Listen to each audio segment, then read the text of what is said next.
Pemirsa, di tengah hebohnya isu kepemilikan obligasi pesawat di kalangan masyarakat Aceh, kini seorang warga Banda Aceh justru memiliki lembaran saham asli PT Perusahaan Pelayaran Arafat, yaitu sebuah perusahaan yang membeli kapal untuk pelayaran jamaah haji Indonesia di era tahun 1960-an. Armija 72 tahun, warga Gampung Berawi, Kecamatan Kuta Alam, Kota Banda Aceh, salah satu warga Aceh yang masih memiliki dan menyimpan lembaran saham asli PT Arafat yang nilainya sebesar Rp500.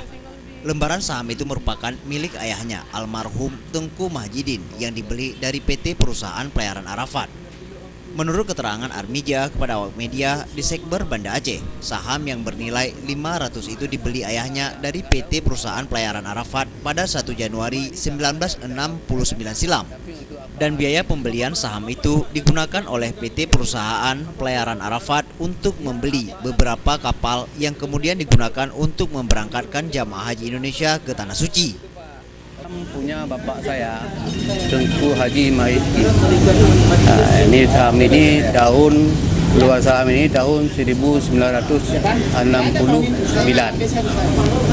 Ini saham ini dari bapak saya. Itu saham apa, Pak?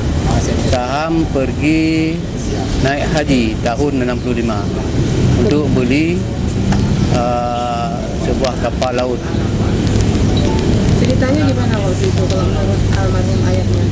Ceritanya, kalau tidak beli saham ini tidak boleh pergi ke haji. Dia pun sudah dapat porsi pergi ke haji.